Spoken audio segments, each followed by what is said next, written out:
Hi, I'm Dr. Owen Scott Muir. I'm the host, as it were, of the Frontier Psychiatrists Newsletter. I'm making a video version of the column because, God, video, the worst. This is an experiment in the magic of internet communications that are hopefully persuasive.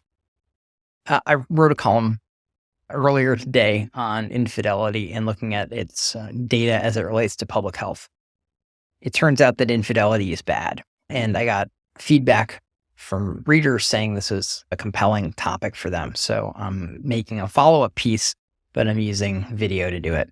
The thrilling background is my office where I do transcranial magnetic stimulation treatment, but that's not what it's about. And I doubt I have TMS-based solutions for human problems with intimacy.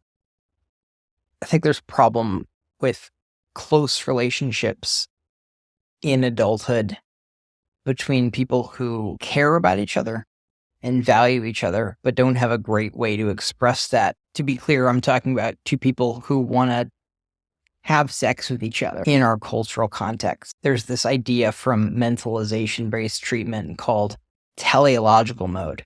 So there's this failure of imagination of one's own mind and the mind of somebody else. And essentially the only way one can understand the truth about someone else's mind is to prove it. We need proof to understand that someone cares in those moments. And a common way is sex. People who are attracted to each other, and that can be a problem. It's hard to imagine that the person cares unless there's some action to prove it. And I think a lot of infidelity is two people trying to prove it to each other that they care in this way that's pretty dramatic, that may be transgressive to their relationships, that makes the proof even bigger. I care about you so much that I'm willing to throw aside everything that matters to me. There is a profound sadness in not being able to feel understood, that we express in behaviors that don't seem to make sense. Why would somebody risk everything that's important in their life, their family, their children, their status, their job, to go and have sex with somebody when it puts so much at risk?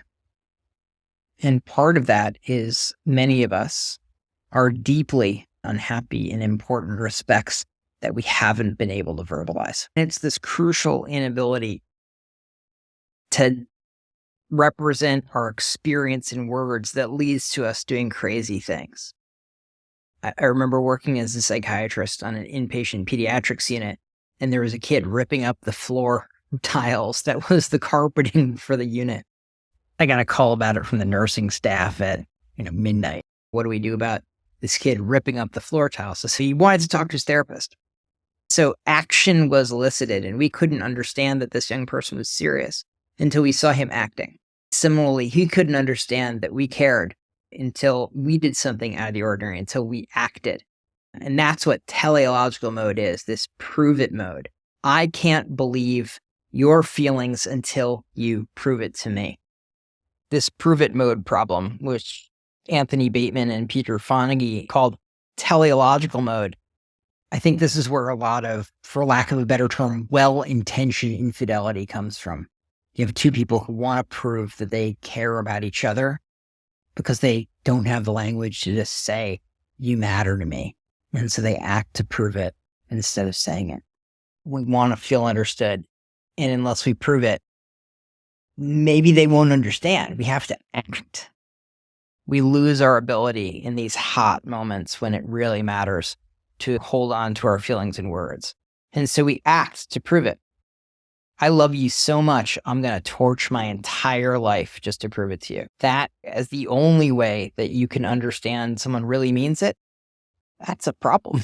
That causes profound problems in people's lives. It's a trap, because if you can only ever understand somebody loves you when they prove it, you run out of provable things. I'm going to blow up the whole world for you.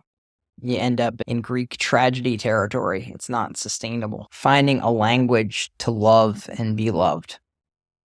Finding a way to say I love you and believe it. That is the solution, not proving it just to prove it.